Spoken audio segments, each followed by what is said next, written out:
झारखंड विधानसभा का बजट सत्र समाप्त हो गया है। ऐसे में हमारे साथ मौजूद हैं डाल्टनगंज के विधायक आलोक चौरसिया जी। आलोक जी, कितना सफल रहा जनता से जुड़े हुए, अपने क्षेत्र से जुड़े हुए विषयों को यहाँ पर रखें और आश्वासन क्या मिला सरकार को? निश्चित तौर पर सदन जब चलता है तो क्षेत्र के लोग या राज्य के लोग टकटकी निगाहों से देखने के काम करते हैं, और पक्ष है कि विपक्ष, उसे कोई मतलब नहीं होती है, क्योंकि हम लोग एज ए विपक्ष में होने के नाते जो हम लोग का कर्तव्य बनता है इस विधानसभा के साथ साथ पूरे राज्य का मुद्दा उठाना, और खासकर मैंने अपने क्षेत्र की अनेक ऐसे मुद्दे जो क्षेत्र से जुड़े हुए, आम जनों से जुड़े हुए, वहाँ के आम पब्लिक से जुड़ा हुआ मुद्दा वो हमने सदन में बखूबी से रखने का काम किया।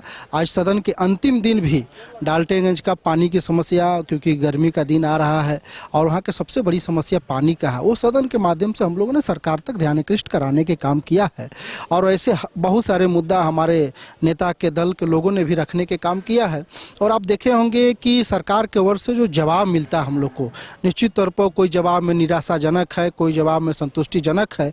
तो जो सरकार का काम है और जो एक विपक्ष में हम लोग हैं, जो विपक्ष का जो काम है उससे हम लोग बखूबी निभाने के काम करते हैं और इस प्रदेश की जनता की बात को सरकार तक और सदन के माध्यम से सरकार के आला अधिकारी तक पहुंचाने के काम करते हैं। सरकार के जो सत्ता पक्ष के मंत्री हैं, विधायक हैं, वो कहते हैं कि पानी की भी किल्लत अगर हो रही है तो वो केंद्र की वजह से हो रही, केंद्रांश ही नहीं मिल रहा तो वो काम क्या करेंगे? चापा नल भी वो नहीं दे पा रहे। देखिए, आज के सबसे बड़ा मुद्दा इनके पास कुछ नहीं है।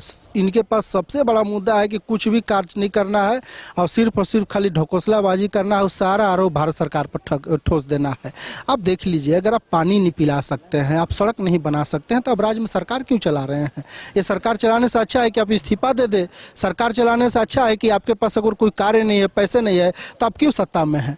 आप समझ लिए कि रोड और पानी अगर सरकार नहीं दे सकता और सारा आरोप केंद्र पर लगा सकता है, तो केंद्र का जो काम है, केंद्र का जो योजना है, वो कहीं ना कहीं राज्य सरकार को केंद्र सरकार देने के काम कर रही है। और मेरे ख्याल से राज्य सरकार को अब झूठ बोलने से इस प्रदेश की जनता, प्रदेश के युवा, प्रदेश के सभी लोग इस चीज को जान रहे हैं कि राज्य सरकार अब कहीं ना कहीं अपना नाकामी को छुपाने के काम कर रही है।